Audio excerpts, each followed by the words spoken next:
किसी ने बड़े कमाल की बात कही है, जीवन के रण में खुद ही भगवान श्री कृष्ण और खुद ही अर्जुन बनना पड़ता है। रोज अपना ही सारथी बनकर जिंदगी की महाभारत से लड़ना पड़ता है, जिंदगी की महाभारत से लड़ना पड़ता है।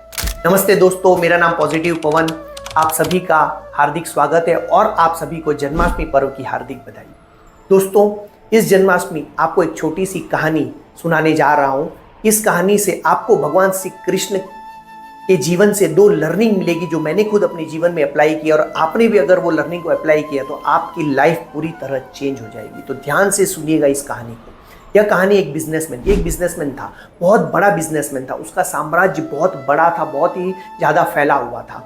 उसका एक बेटा था, बेटा भी बहुत ही होनहार था, लेकिन उस बिजनेसमैन बाप को अपने बेटे के ऊपर भरोसा नहीं था, इसलिए वह अपने बिजनेस की कमान अपने बेटे को नहीं सौंप रहा था।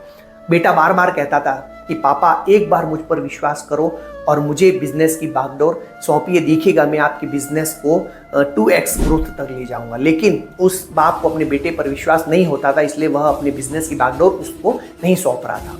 एक दिन रात को बिजनेसमैन बाप को अटैक आता है, हार्ट अटैक आता है, और बेटा उन्हें लेकर हॉस्पिटल पहुंचता है।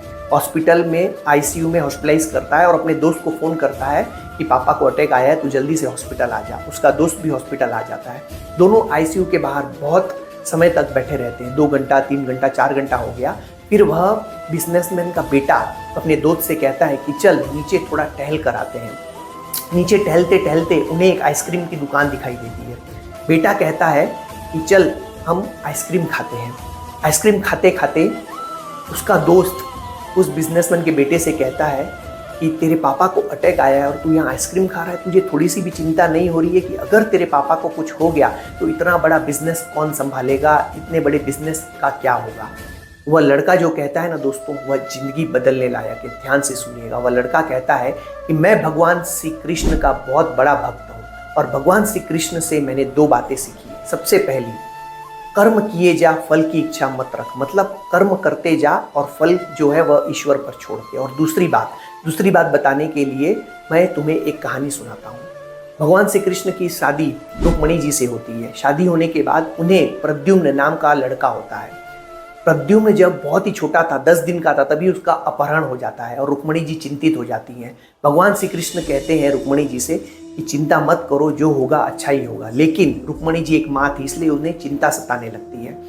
10 साल हो गए, 12 साल हो गए, 15 साल हो गए, और जब 18 साल हुए तब प्रद्युम्न जी वापस अपने घर वापस आते हैं। रुक्मिणी जी बहुत खुश हो जाती है, उनके स्वागत के लिए बहुत सारी तैयारियां करती है, उनकी आरती उतारती है, उनका स्वागत करती है। लेकिन प्रद्युम्न जी जब आते हैं तब अकेले नहीं आते, उनके साथ वो अपनी पत्नी मायावती, जो कि उनसे 20 साल बड़ी थी, उनको साथ में लेकर आते हैं।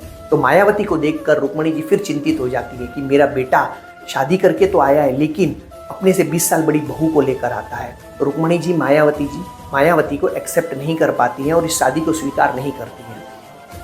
भगवान श्री कृष्ण फिर से रुक्मिणी जी को कहते हैं कि जो हुआ उसे स्वीकार करो और आगे बढ़ो। लेकिन रुक्मिणी जी वह शादी को स्वीकार नहीं कर पाती हैं। 2 साल हो गए, 5 साल हो गए, 6 साल हो गए, 8 साल बाद रुक्मिणी जी वह शादी को स्वीकार करती है और मायावती को अपनी बहू स्वीकार कर लेती है। भगवान श्री कृष्ण ने रुक्मिणी जी से कहा कि तुमने 26 साल दुखी होकर बिता दिए। 18 साल बाद जब प्रद्युम्न आया था और 8 साल जब उसकी शादी हो गई। अगर तुमने चीज़ों को पहले ही स्वीकार कर लिया रहता तो तुम्हारी जिंदगी आज से बहुत अच्छी हो जाती थी। तो इस कहानी से वह बिजनेसमैन का बेटा कहता है कि मैंने यह सीखा है कि अपने जीवन में जो भी सिचुएशन आती है उसे स्वीकार करो और आगे बढ़ो।